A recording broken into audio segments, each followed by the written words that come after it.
Warning, this program is entirely fictional and made by a sole Canadian man. All characters and events in the show, including the host, even those that are based on real people, are entirely fictional. The following program contains mature subject matter. Viewer discretion is advised. America.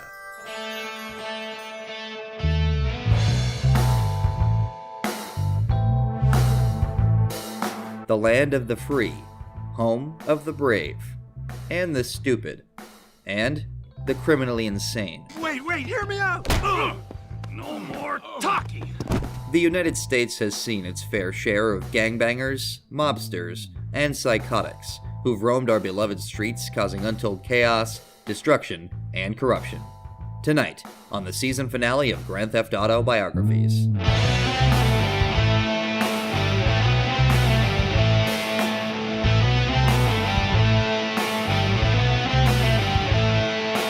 Capitalism, Pseudo Liberalism, and Darwinism.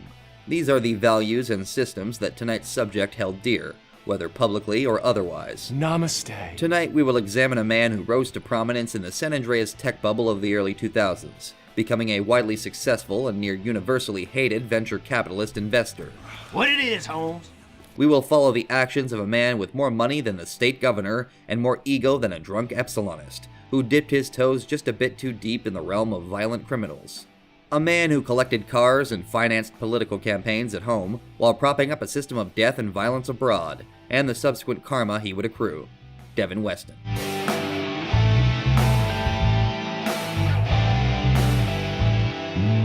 This episode of Grand Theft Auto Biographies brought to you by my incredible supporters on Patreon. Sign up today to get all the music from my shows, early access, and a spot in the credits. If you enjoy this series, consider subscribing and hitting the bell icon to get notifications of new uploads. It costs you nothing and it helps the channel tremendously. Thank you for watching, and enjoy the show.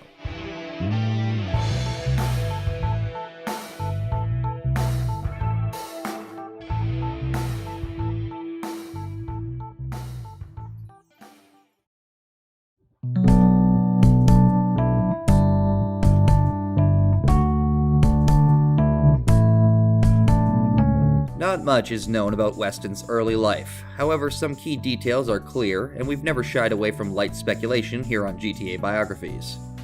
We know that he was born in 1962, and while we could not confirm with 100% certainty, we also believe that he was born and raised in Los Santos, San Andreas, and was almost certainly born to a rich family.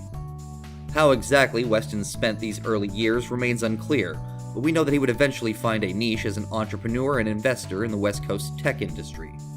No significant businesses or inventions have been attributed to Weston directly, and we believe that this is further proof that his wealth was inherited, as his name first became known when he was already significantly wealthy. Presumably during the 80s and 90s, when Weston was in his 20s and 30s, he rose to prominence for his capitalistic venture into venture capitalism. He would grow his fortune primarily with investment contributions to the tech sector of Los Santos, but eventually, by the 2010s, he would have diversified his portfolio enough to include investments and ownership in internet businesses, currency trading companies, and luxury travel agencies, among others. Though not shy of the limelight per se, he would remain relatively in the shadows to the public, and instead focus his power in buying as many friends and allies as he could, in every level of government.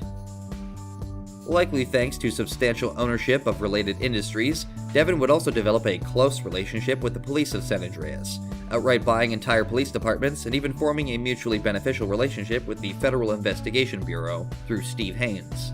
Though Weston never married or settled down, and his personal life remains largely a mystery, in 2009 Weston would personally seek out or headhunt lawyer Molly Schultz to strengthen his legal counsel and in the process meet his one and only admirer. Schultz, an LS lawyer who graduated from Vespucci University with a degree in law and an MSc in corporate rating from ULSA, and developed a substantial reputation overturning cases for companies like Globe Oil and Redwood Cigarettes, would be recruited by Weston as his personal lawyer at a resistance training in Rwanda benefit workout. He would be so impressed with her talents that he would make her senior vice president to his company, Devin Weston Holdings. Her obvious infatuation with Weston would almost seem to make her exceedingly loyal to him, though he didn't seem to return her feelings, and may have even consciously exploited this infatuation by fanning the flames of Schultz's love just enough to keep her wondering if it could one day be real. By the late 2010s, he would become a multi-billionaire, with ownership stakes in everything from Richard's Majestic Productions to Patriot Beer and No-Go Vodka, while also developing a habit of being the worst kind of stereotypical capitalist. offshoring profits at the expense of workers, underpaying the lowest earners in his companies, and outsourcing every problem he couldn't pay away to private security companies. Weston's most controversial acquisition would also come at this time when he purchased an 11% share of Don Percival's private security firm, Merryweather Security, who already had a particularly bloody reputation by that time.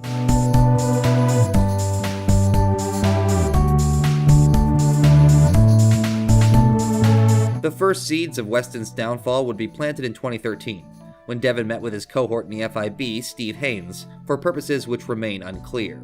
Haynes, a decorated and highly corrupted federal agent with his own team, was attempting to extract information out of a suspected terrorist ally, Ferdinand Karamov, who had been kidnapped by the FIB by a team of delinquent bank robbers, led by the infamous and long-thought-dead Michael Townley, now going by the name Michael DeSanta.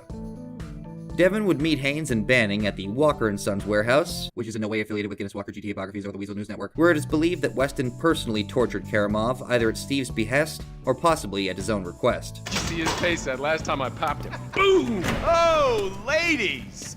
God, you're an asshole. You back there. I know you, but you I don't know. Yeah, well, until I see reason otherwise, why don't we just keep it that way? Steve, what a pleasure, bro. Oh!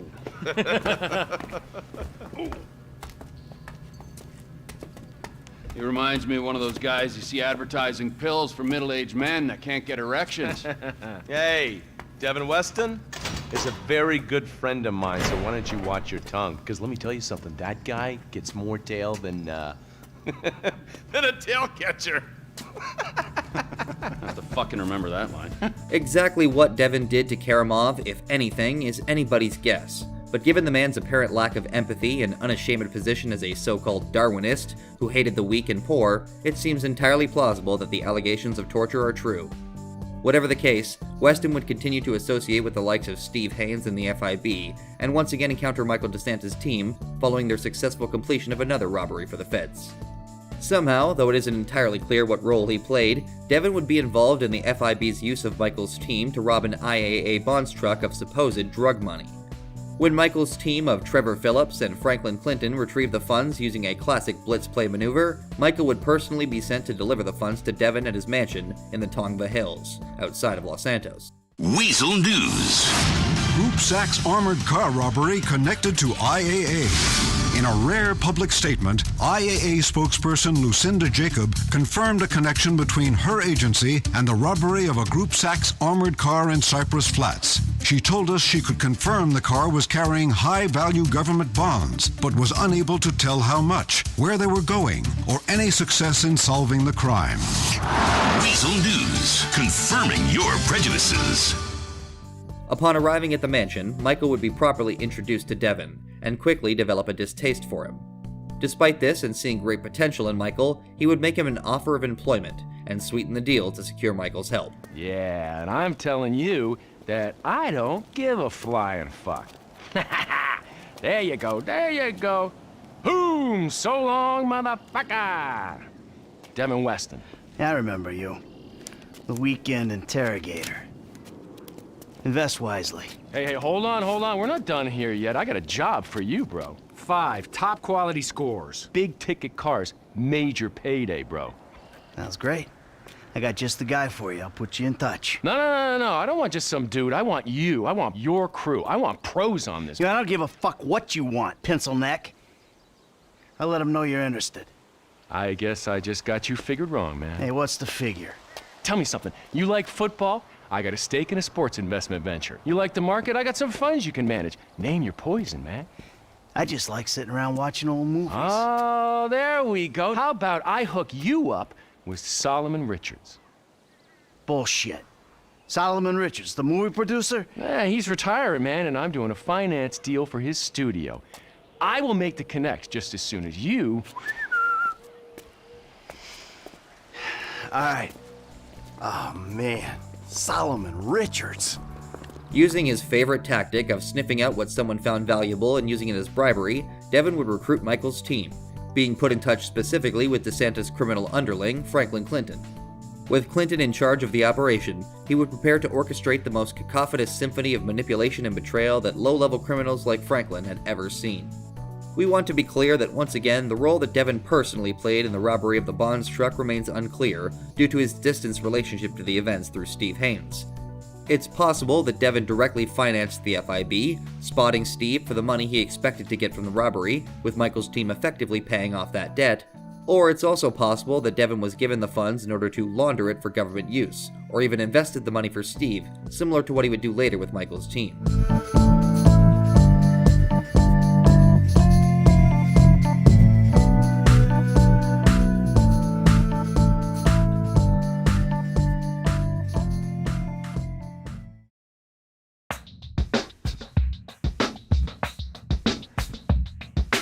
Meeting with Franklin, Michael, and Trevor at a construction site in Alta, Devin would explain his plan to rob a pair of trust fund kids he knew and hated intensely.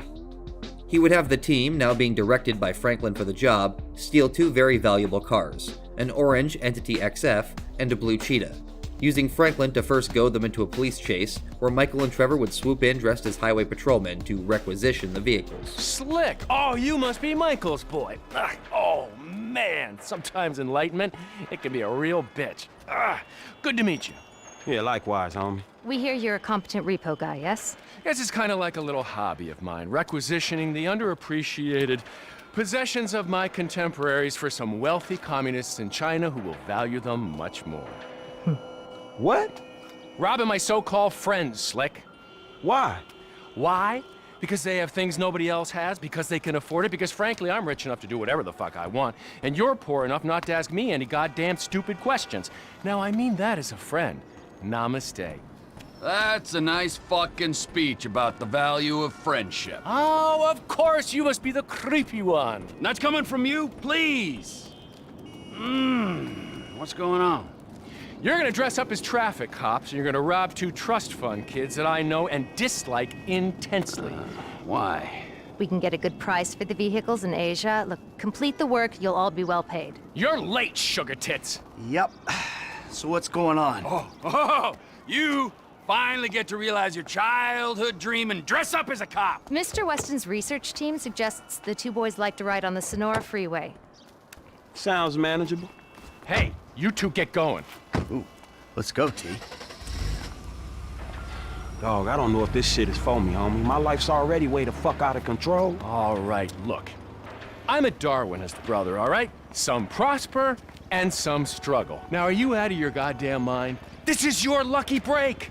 Choose. Now, are you gonna do this, or have you simply found your level in life? I guess we'll find out. Yeah, I'll guess who will, homie. The job would go surprisingly smoothly, with Franklin meeting the trust fund kids at a gas station and effortlessly convincing them to race him. Michael and Trevor would pursue the racers for several miles, before pulling them over on the Cassidy Creek Bridge, where the punks were forcefully ejected from their speedy rides. They would race each other back to Hayes Autos to deliver the first 2 of 5 vehicles for Weston, who continued to get under their skin. Gentlemen, I love you all. Oh God, this is gonna be fantastic. 1 kid and 2 old creeps. Who the fuck would have thought it? Gentlemen, move the vehicles. Hey, gimme 5, 5, and 5. Oh, hey, chest kiss, homie. Boom. Dog, come on, man. You got the fucking paper? Abso-fucking-lutely. Look, you finish the job, you get the paper. But the order was for 5 cars. If I'm not mistaken, that's only 2. Just give me the fucking money now! Oh, I'm so scared. I really, really am. But you know what? I'm a payment on completion of work type of guy. You don't like the job? Take a fucking walk. Hey, come on, man. Hold on. So what's next, man? Well, it's the Z-type. Chad Mulligan. Lay it on him, kid. Mulligan's a record producer. He's going through a messy divorce. He's hiding his valuable assets, including the car, so that makes it complicated. He'll clock any ground surveillance we run. All we've got to go on is that the car's in a lockup in Howick. So we just go house to house? Not quite. We have access to an LSPD helicopter. The computer on board can ID pedestrians from a chip in their driver's license. Find Mulligan and Howick, follow him to the lockup, someone on the ground collects the car. All right, so who does what? You're not needed for this job. Phillips, you're in the chopper. Clinton, you're on the ground. Yeah, I don't understand the deal between you 2. Yeah, well, I don't understand the deal between you 2 either. But you know what? Life is just one long mystery. Bye-bye, gentlemen, and stay spiritual. Oh, and Michael, I'll be in touch about your friend, Solomon. All right, good. The third of these 5 vehicles would be an ultra-rare $10 million Z-Type owned by record producer Chad Mulligan. Using Devin's connections in the LSPD, he would have Trevor Phillips use a police Maverick helicopter and a surprisingly naive LSPD officer to coordinate with Franklin on the ground in order to locate and steal the Z-Type. After scanning people across the city in search of Chad, they would eventually locate him, and Clinton would be forced to chase him into a parking garage in Rockford Hills. Reports on what happened next are conflicting, as some claim that Clinton murdered Mulligan in order to take the car, while others claimed he allowed Mulligan to live. We attempted to reach the Mulligan estate for comment, but received no response, and whether he survived or not is to be decided by sweaty conspiracy theorists on isolated internet forums across the country.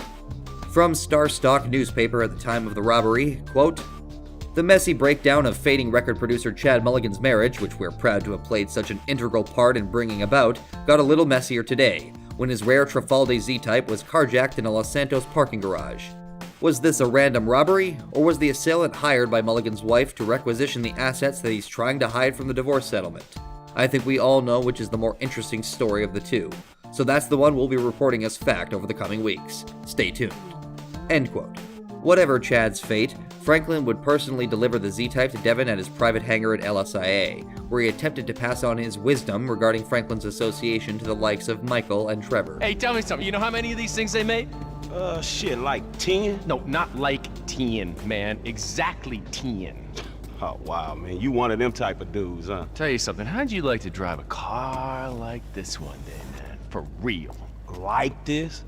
Or this? Oh, man, right back at me, homie. Really nice. Hey, you know something? You're not like those snowbird retiree pals of yours. You are sharp, man. Man, I'm just looking for a paycheck for my services. No, don't worry. It'll come. That'll come. But right now, it is life lesson time, pal. You have got to wake up to what's real in this situation, bro. Take me, right? I am opportunity. I'm security. I'm fast cars, blow jobs. I got the world on a plate. Those 2 clowns, oh man, they are the worst kind of disaster that can ever come down. They are a full core meltdown, and you're just standing there soaking up major radiation. You have got to take stock, man. Make that call before it's too late. Yeah, all right, man. I will. Before it's too late, man. Yeah. Just take any car and go! The 4th vehicle that Devin would hire Franklin's team to steal would be the legendary JB700 movie car, with deployable spike strips, at the time a pair of mounted machine guns, though they were only for show, and an ejector seat. Coordinating with Molly Schultz, Franklin would find a way onto the Backlot City movie studio and acquire the vehicle, though the details on how exactly he did this remain debated. Some witnesses from the studio that day claim that Clinton had incapacitated actor Brandon Roberts and stolen his costume in order to casually saunter onto set and take the car. However, others claim that Clinton simply shot his way onto the set, killing security indiscriminately and generally causing chaos with reckless abandon. One thing almost all accounts of the story agree on, however, is that Clinton drove off of the set in the JB700, with an unidentified actress still in the passenger seat. Though we attempted to reach her for comment, we did not hear back, and exactly what happened to her following her encounter with Franklin isn't entirely clear. However Franklin managed to acquire the rare vehicle, he would deliver it once more to Devin at his garage at Hayes Auto, and continue to demand his payment for the job as soon as possible. Unbeknownst to Franklin, however, he'd been followed to the garage by his best friend, Lamar Davis, and though initially he believed his presence to be a nuisance to his new life doing professional criminal activities, Devin would take to additional manpower on the final job like a lost MC biker to an early death. That is to say, naturally. Insurance companies hate these kinds of claims. They don't like cats with the inside edge, shorting them either. So how'd it go? Smooth enough, you know, movie people. You know what the irony is? I'm a major shareholder in that same studio, so what we just did is practically legal. Ha! Practically. Ooh, shit! Look at this motherfucker. You doing it big, my nigga, on the set.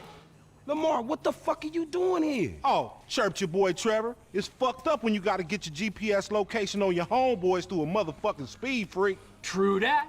Devin Weston, master of the 2-hour female orgasm. What it is, Holmes? Lamar Davies. He was just leaving. Hey, not on my account. You looking for gainful employment, homie? Hell yeah, I'm always trying to get some motherfucking paper. Just the type of guy I like to work with. Predictable. Hey, we could bring your boy here in on the last part of the shipment. Oh, yeah, nigga, that's exactly what you could do. That's exactly Hell what you yeah. do right Man, there. look, man. Exactly. If you want him in, then you get him to boost the rest of the shit you got. Oh. Give me my money and I can go on with my motherfucking life. Oh, no, am I sensing tension here, Slick? He's the spirit, but you're the brains, am I wrong? I can see it. Look, I need you on point when we move this stuff out of town. Yeah, whatever, man. Call me when it's done. And after this, make sure we got our motherfucking check, all right? Ciao, baby. It is what it is. Yeah, whatever. Anyway, come here. I'm gonna put you in touch with my legal counsel. Hey, don't touch me, homie. I don't get down like that. Yeah, let me tell you how the world works, Slim. Devin would attempt, unsuccessfully, to explain the way of the world to Lamar Davis, and likely try to plant similar seeds of doubt in Lamar to his cohorts, as he'd done with Franklin, though this is our speculation. From the Daily Globe newspaper of the time of the incident, quote, "In the most audacious piece of action drama to grace the Richards Majestic movie lot in many a year, a car custom modified for the upcoming spy thriller Deep Inside was stolen from under the nose of director Anton Baudelaire during filming. Mr. Baudelaire is in the middle of a two-picture deal with the studio and is dividing his time between Deep Inside and Meltdown. The LSPD and Richards Majestic are yet to release an official statement, but reports indicate injuries and possible casualties, but these are still unconfirmed. The loss of the car, worth millions of dollars, comes as another blow to Solomon Richards, who has already been forced to drastically slash the budget on both Deep Inside and his financial crisis epic, Meltdown." This is Weasel News. Filming of Deep Inside disrupted by audacious car theft. A multi-million-dollar car rigged with special effects was stolen from the Richards Majestic lot in a daring and violent heist. Initial reports suggest some injuries and possible casualties. We'll stay on this story. Weasel News, confirming your prejudices. Devin would give the details of the final vehicle, a Pagasi Monroe, to Lamar, and suspiciously, Lamar would manage to locate and acquire it with an uncharacteristic ease for the Forum Drive gangster before meeting with Franklin to deliver the entire set to Devin. Franklin would drive with Lamar and Trevor Phillips to bring all 5 of the ultra-rare vehicles to a truck stop in Procopio Beach, but on their way to the drop-off, discover exactly how Lamar had so easily stolen the final car. Authorities from the LSPD in Blaine County had been watching the vehicle and began tailing the team as soon as Lamar picked it up, revealing themselves and attempting to pull over the truck along the GOH in the west of the state. Using the JB700, which Weston had modified to add real functioning mounted machine guns, Franklin would tear through the pursuing police and safely escort the vehicles to the drop-off. Though he would expect to finally receive his payment for the job as Devin had promised, he would learn of his true intentions through Molly Schultz, which from his perspective might as well have been a complete ripoff. Hello, Franklin. Yeah, where Devin at? Somewhere meditating or ripping somebody off? In light of the drama your efforts caused, we felt it was not perhaps the best idea for you two to be seen together for a while. Where's the money? Mr. Weston is one of the most brilliant investors the world has ever known. He's obviously a maverick, but he's also rigorous in his research. Yeah, he may be brilliant. Look, let me be the first to tell you. He ain't gonna fall in love with your ass. Now where the fuck is my money? The best thing that could have happened to you in this situation has happened. He is going to hold your money, invest it in his Alpha Fund, and make the funds available to you at a time as the transfer will not induce any undue attention. Which is a polite way of saying I'm getting robbed? Are you fucking kidding me? That is a short-sighted and frankly immature way of seeing things, Mr. Clinton. Let's go. I boost cars and pop motherfuckers. Maturity is not really my fucking thing.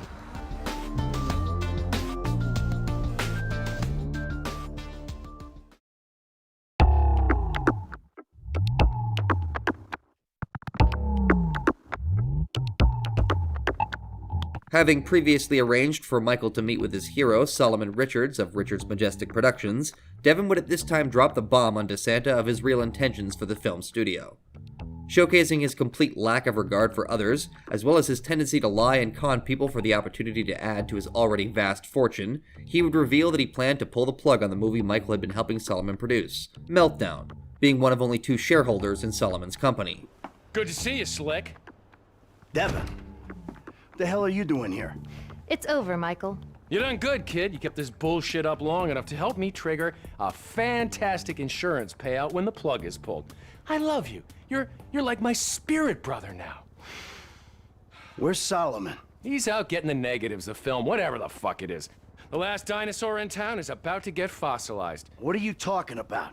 Look, the movie's nearly done, so if the plug's pulled now, the investors, meaning us, get a massive insurance payout. Meanwhile, I can use that to get the other major shareholder, the old bastard's idiot son, to agree to tear this relic down and let me redevelop the area for condos. And in this economy, the city's gonna let me build tax-free. I might even get some rebates. It is a brilliant thing, and it is all thanks to you and Molly's eye for the details of the insurance policy. Michael, they're fucking us! The suits! And they don't even wear suits! Wolves in turds' clothing! Try not to take it too badly, Mr. Richards. Were you ever a human being? Look, people used to like films, now they like what? Videoing themselves, beating off on their iFruit phones. Don't blame me. I'm a very spiritual person. I feel badly about this. But evolution is evolution. Gentlemen, Molly, namaste. Can I take the film now, Mr. Richards? My plane leaves in 25 minutes. Can't we do something? At least let me finish the picture, then close the place down. I'm afraid our timetable doesn't allow for that. Goodbye, Mr. Richards. Where the hell is she going with that movie? She is taking the only copy offshore, somewhere nice and discreet. Analog. God, it's certainly got its complications. Michael, can you do something? No, he can't do anything, pal. It's an inevitability. My wife got screwed by a yogi. And now I'm getting screwed by a yogi? Fuck that! I'm a producer! Nobody fucks with my film! With Molly on the run from a pursuing Michael, Devin would attempt to calm him down and make him consider the ramifications of his actions, but to no avail. Michael would chase Molly all the way to LSIA, claiming to only want the film back, and Molly would unintentionally get herself killed, believing Michael was prepared to kill her himself. Out of my way! Oh, stop!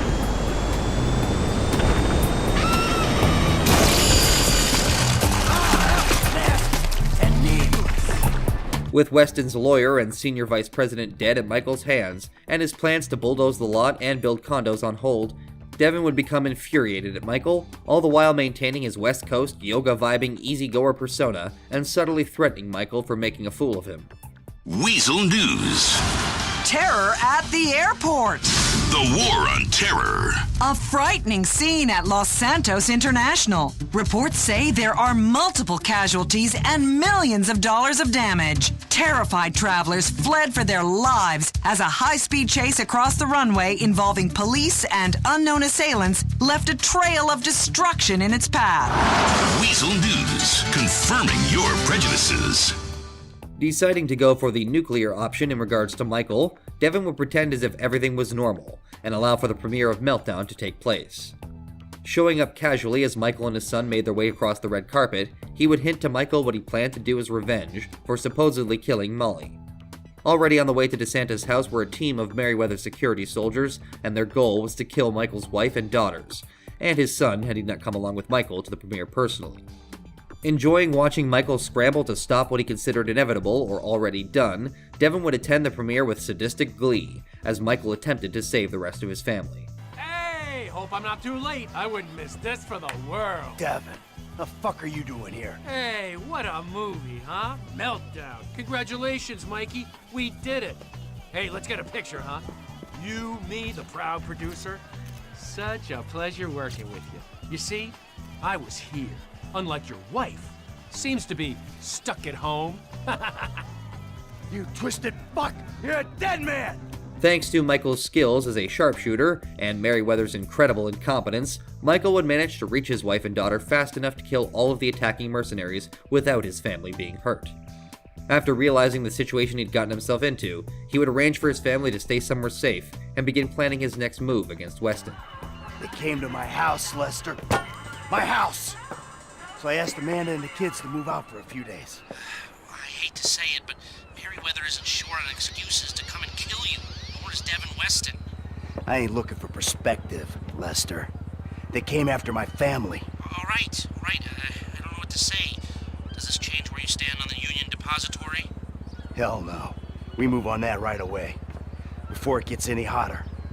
That's smart. Meet me at the strip joint. I'll get word to Frank and Trevor. Devin, now doubly furious for Michael thwarting him twice, would begin considering his options for eliminating him, and eventually settle on a less than orthodox but very Devin-esque solution. He would directly approach Franklin Clinton at his home in the Vinewood Hills, and ask him to kill Michael for him. Hey, Slick, it's me! What the fuck do you want? You got my money, punk? Hey, you got some coconut water or something like that? I need some electrolytes. Damn, it's kind of warm, isn't it? Man, you got a death wish or something. Am I supposed to kill you now? Oh, no, bro. Not me. Nah. Oh, yeah! But that's my boy. Yeah, but that's my boy. He has betrayed everyone he's ever known. He's got you involved with the federal government, and he's messed up several business ventures of mine. He has got to go. And you know what? I'd like to say that this isn't personal, but it is personal. But the feds, man. The feds have told me to kill Trevor, and I obviously can't kill them both. The feds. Steve Haynes, Dave Norton. I own shopping malls. I would not employ those two clowns in. And I make one phone call, their careers, they are over. So you're gonna A, listen to some 50 grand a year pension hunter, or B, a billionaire, who even the president lets finger his wife, or C, try and be really stupid and save those two idiot mentors of yours and have everybody in the goddamn state crawling up your ass. A, B, or C. Time's ticking, pal. Beep, beep, beep. And your answer is... Man, you know what? Man, fuck you. Genius answer, pal. Total genius, but time is running. You think about it. Me, I got a triathlon coming up, and I am in deep training. Bye-bye. Man, fuck you.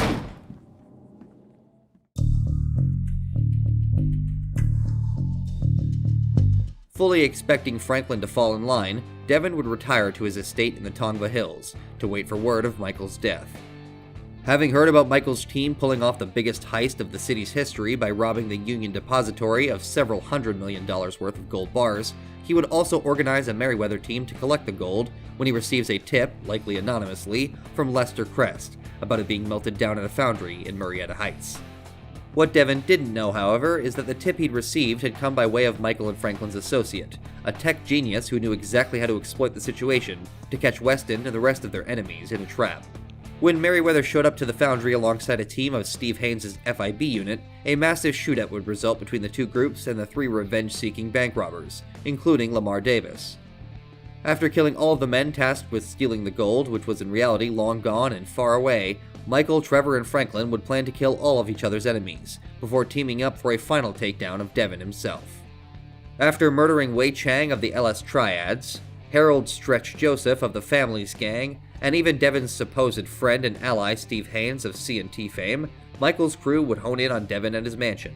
Trevor Phillips would personally infiltrate the Weston estate and kill all of the Merryweather guards assigned to protect Devin, before kidnapping the billionaire and tossing him in the trunk of his own car.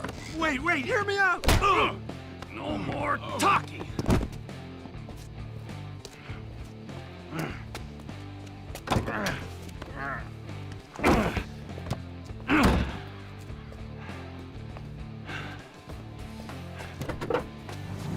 You know, you're a resourceful guy getting past those trained killers. I need someone like you in my organization. The CEO position's gonna be vacant real soon, Slick. I've got nothing against you, apart from the obvious hygiene issue. Michael caused me problems, so Michael had to go. You're looking at it rationally. There are people who are useful to you and people who ain't, and the people who ain't gotta go. Me, I'm not rational. I don't care if you're useful or not. I feel like taking you out, Devo. So that's what I'm doing. This is a serious offer.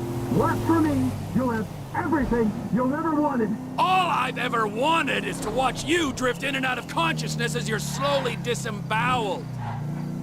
Yes, yes! That's the kind of creativity I need on my team. Come on, let me out of here! Look, I got my own company, Trevor Phillips Industries. Oh, yeah, a fellow entrepreneur. Let me buy a stake. Give you money to grow. I don't know if you heard, but I'm kind of gold rich right now, so you got precisely nothing to offer. Prepare for the end, my friend. Weston would try desperately to bargain with Phillips, but eventually realized that unfortunately for him, Trevor was not a normal man who could be persuaded by the allure of money alone. He would try with all his might to escape from the trunk, but eventually Trevor would reach his destination, and the crew would give Devin one final farewell, before eliminating the egomaniacal tyrant once and for all. I assume you got him? Ooh, safe and sound. Ain't that right, buddy? Hey, my bad, homie. I picked C.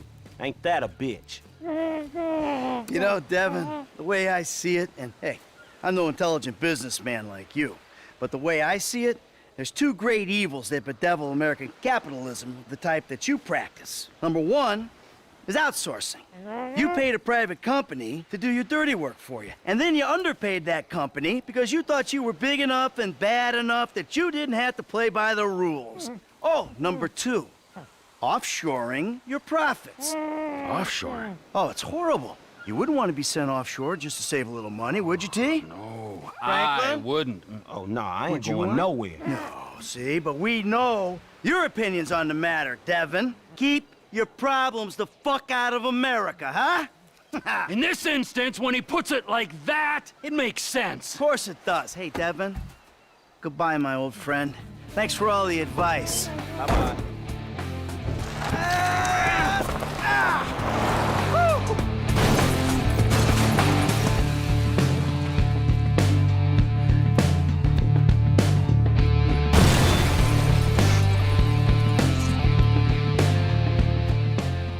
From the Liberty Tree newspaper at the time of Weston's disappearance, quote, "Billionaire investor and lifestyle guru Devin Weston has disappeared. Police suspect foul play, but no body has been recovered. Mr. Weston, 51, who rose to fame in the tech bubble and subsequently made more money in a host of other industries, including entertainment, the internet, currency trading, and luxury travel, recently caused controversy when he invested heavily in Merryweather, the notorious and discredited private security firm run by Don Percival. Police responded to sounds of gunfire at Mr. Weston's villa in the hills above Chumash, but despite signs of violence and several dead security guards, Mr. Weston himself was not found dead or alive. Also missing was one of Mr. Weston's collection of luxury cars.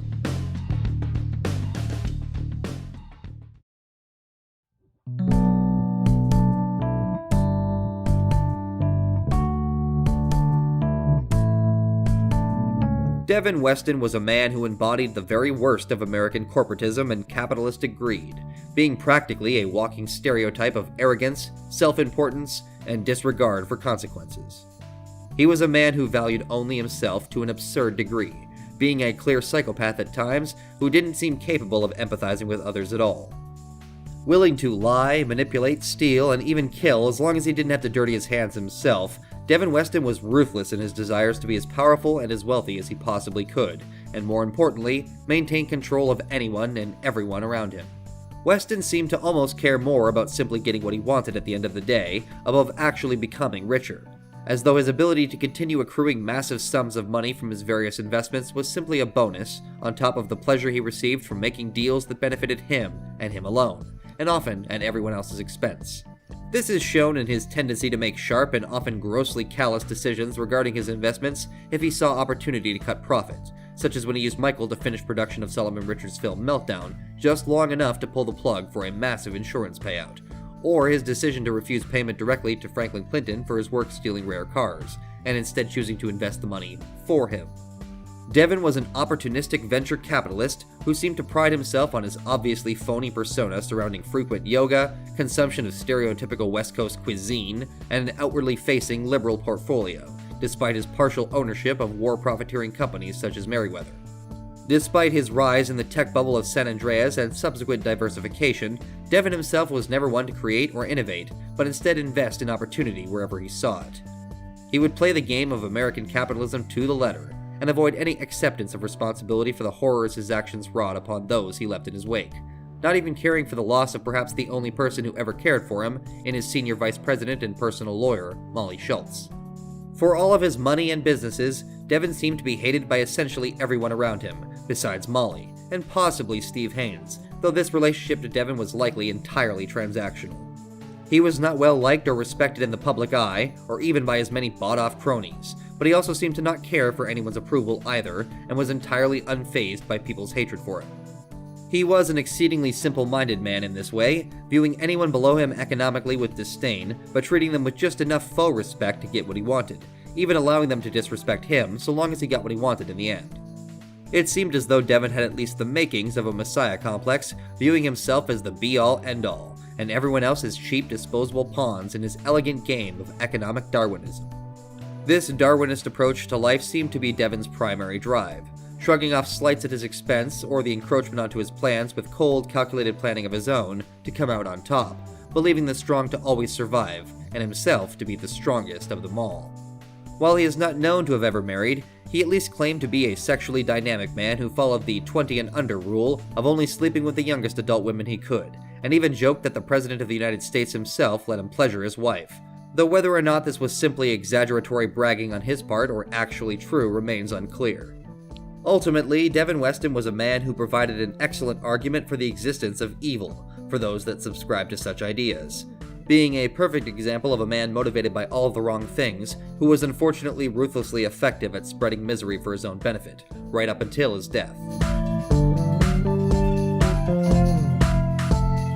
Devin Weston was an average-height Caucasian-American man with short gray hair and a clean-shaven face at the time of his death at age 51. He was of average build, but worked out with some regularity, and prided himself on his supposedly healthy and active lifestyle. He most often opted for a casual upper-class appearance rather than flashy suits or business attire, and would don stereotypical jogger gear when gallivanting through the Vinewood Hills for exercise, alongside his armed security escort.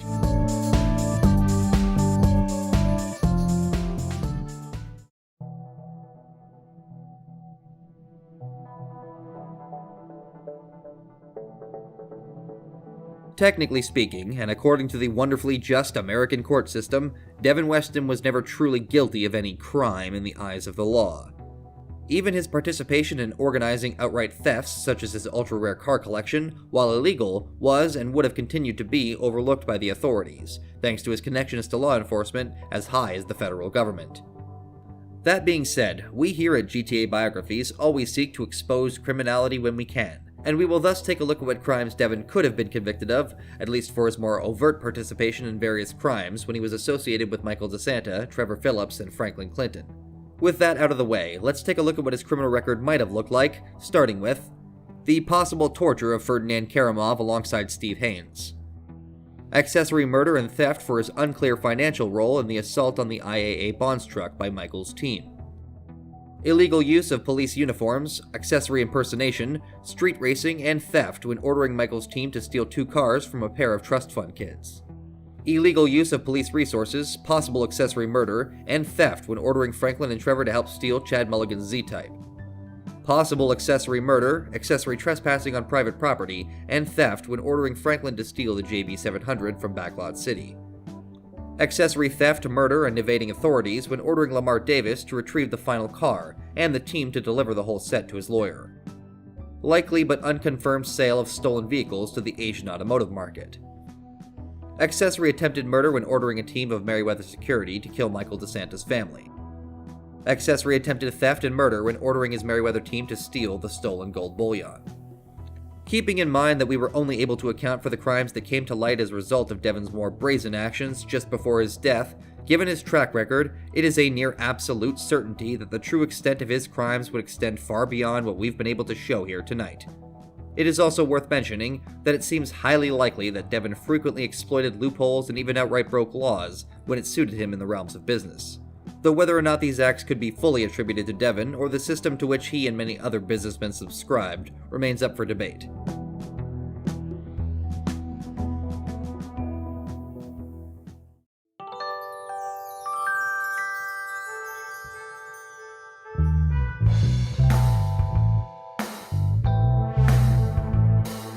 What can be done about ruthless exploitation of the less fortunate by big business America?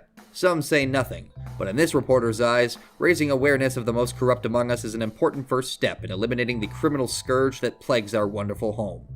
America is a dangerous place, folks, and even in the halls of economic prosperity, the stains of greed and self-preservation still cover the floors.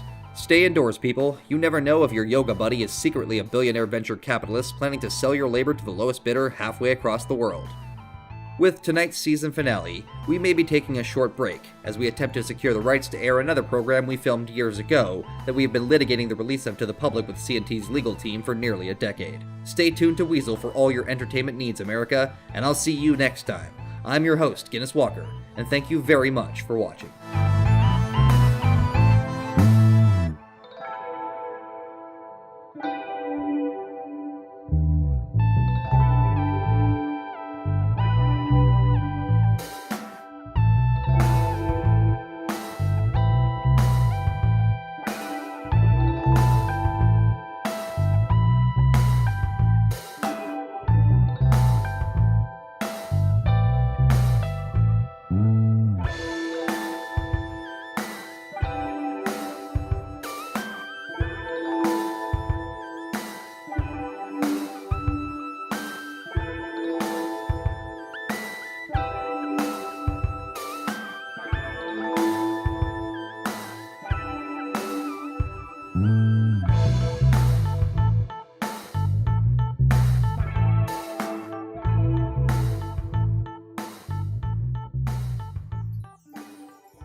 I just want to give a vocal shout out to all of you guys and thank you sincerely for watching GTA Biographies Season 2.